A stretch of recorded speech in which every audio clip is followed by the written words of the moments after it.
Bottled water feels like the smartest move. It's clean, so ready to use. No preparation, no thinking, just grab and store. So when uncertainty starts, it's the first thing people reach for. And that's exactly the problem. Because what feels like the safest choice often creates hidden limitations. Now here's the pattern. When people think about water, they think about safety first. They want something they can trust immediately. And bottled water delivers that. But survival is not just about immediate safety. It's about duration. How long something lasts. How far it can stretch. How efficiently it supports you over time. And bottled water struggles in all three areas. Now here's what most people don't consider.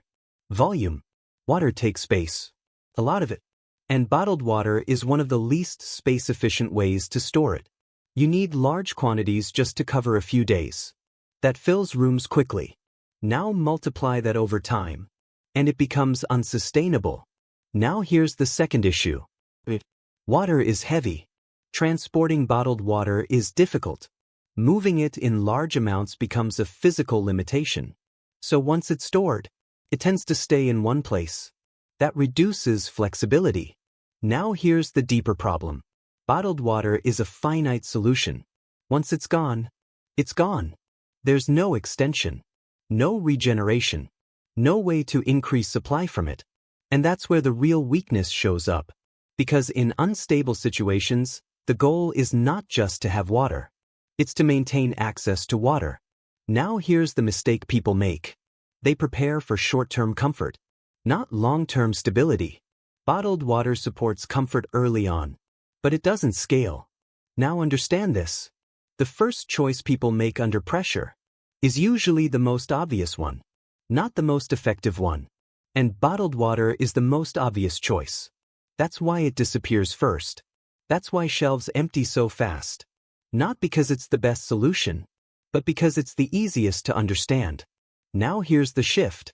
Water strategy is not about storing as much as possible. It's about combining storage with continuity. Because once supply runs out, only systems remain. And bottled water is not a system. The biggest weakness of bottled water isn't quality. It's dependency. Because the moment you rely on bottled water as your primary solution, you lock yourself into a limited timeline. Now here's what that means in real terms. Every bottle you store represents a fixed number of days. Not flexible. Not expandable. Just a countdown. And most people underestimate how fast that countdown moves. Now consider daily usage. Water is not just for drinking. It's for basic hygiene, food preparation, cleaning, heat management. So consumption is always higher than expected.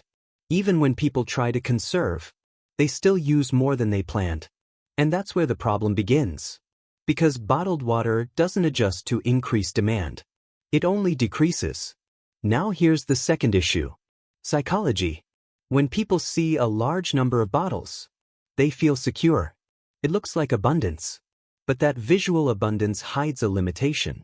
Because what matters is not how much you have, but how long it lasts.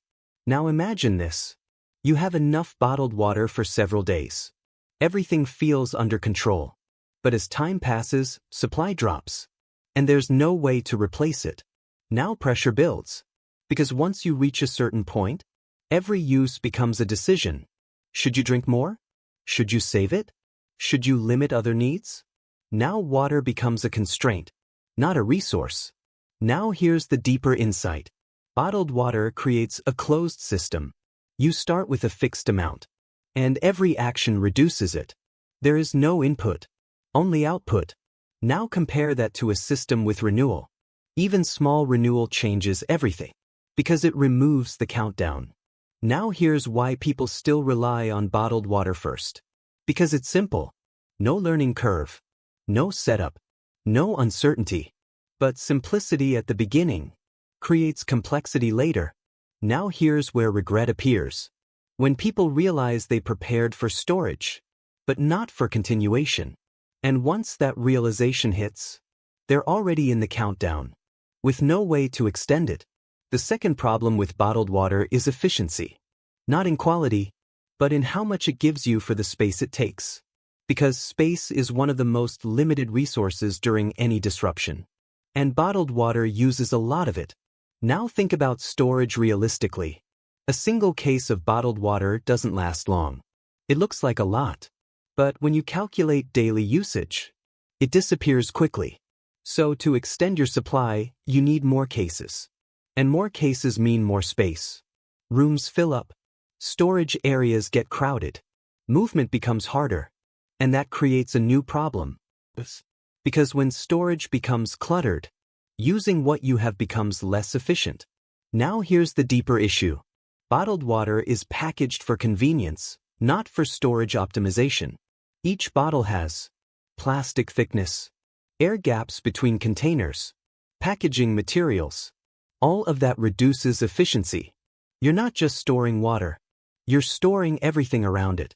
Now compare that to more efficient storage methods. Larger containers, stackable systems, compact solutions that maximize volume per space. They hold more water, using less room. That difference becomes critical over time. Now here's why people overlook this. Because bottled water is easy to buy and stack quickly. It feels like progress. But that progress is inefficient.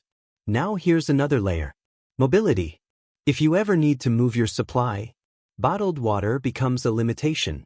Multiple small containers are harder to manage than fewer large ones. Transport becomes slower. Effort increases. And under pressure. That matters. Now here's the key insight. Efficiency determines duration. The more efficiently you store resources, the longer they last. Not because you have more, but because you use space better. Now here's where regret forms. When people realize they ran out of storage space, before they secured enough supply, or when they struggle to access or move what they already have. And that's when it becomes clear. They didn't run out of water. They ran out of efficient ways to manage it. The third problem with bottled water is control. At the beginning, it feels like you have full control. Clean water, sealed bottles, ready to use. But that control is temporary. Because once your supply is set, you can't influence it anymore. Now here's what that means. You can't increase it. You can't improve it. You can't adapt it to changing conditions. You can only reduce it. And reduction is not control. It's limitation. Now compare that to having a system. A way to collect, filter, or treat water. Even a basic system gives you something bottled water never can. Options. Because with options, you can adjust. You can respond to changes. You can extend your supply instead of just watching it decrease. Now here's the deeper issue. Situations don't stay static. Conditions change. Access changes. Needs change. And a fixed resource doesn't adapt to any of that. Now consider this. At first, bottled water feels reliable. But over time, reliability shifts from what you have to what you can maintain. And that's where bottled water falls behind. Now here's why people don't think about this early. Because control isn't needed immediately. In the early stage, everything is still manageable. So a fixed supply feels enough. But as time passes, control becomes more important than quantity. Now here's the key detail. Without control, every decision becomes restrictive. You start thinking in limits. How much can I use? How long will it last? What happens when it's gone? That mindset creates pressure. Now imagine the alternative. Even a small ability to treat or reuse water changes everything. It removes the fixed endpoint. It replaces it with flexibility. Now here's where regret shows up. When people realize they have water, but no way to extend it, no way to adapt, no way to respond if conditions change. And that's when it becomes clear. They didn't prepare for water access. They prepared for water consumption. And those are not the same thing. Bottled water isn't useless. It's just misunderstood. The problem isn't having it. The problem is relying on it as your first and main solution. Because when you break it down, bottled water has three major limitations. It's finite, it's inefficient, and it removes control. Now look at how most people approach water preparation. They start with bottled water. They stack it, store it, count it, And once they feel like they have enough, they stop thinking about water. That's the mistake. Because water is not a one-time problem. It's a continuous need. Every day, every condition, every situation. And a fixed supply can't keep up with a continuous demand forever. Now here's the pattern. At the beginning, bottled water feels like security. It's visible, measurable, easy to understand. You can see your supply. And that creates confidence. But that confidence is temporary. Because every time you use it, your system gets weaker, not stronger. Now compare that to a system-based approach. Storage plus collection plus purification. Even small elements of each change the entire outcome. Because now your supply is not just decreasing. It's supported. It can be extended, adjusted, maintained. Now here's the key shift. Water is not something you store once. It's something you manage continuously. And management requires flexibility. Now here's why bottled water still has a place. It's immediate. It solves the first stage. It gives you clean, ready-to-use water when you need it most. But that's all it does. It handles the beginning, not the duration. Now here's the deeper insight. The biggest risk in preparation is not lacking resources. It's relying on resources that don't scale. Because anything that doesn't scale eventually becomes a limit, and limits create pressure. Now imagine this scenario. Two people prepare for the same situation. One stores only bottled water. The other stores some water, but also has a way to treat and reuse more. At the beginning, both are fine. But as time passes, one starts counting bottles. The other starts managing supply. That difference grows every day.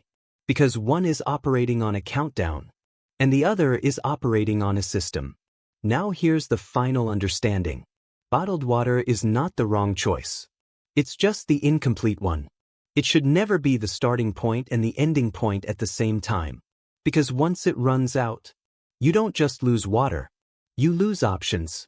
And in uncertain situations, options are what keep you stable. So the real goal isn't to store as much water as possible. It's to make sure you're never fully dependent on what you stored. Because dependency is fragile. But systems? Adapt. And adaptation is what keeps things working when everything else starts to fail.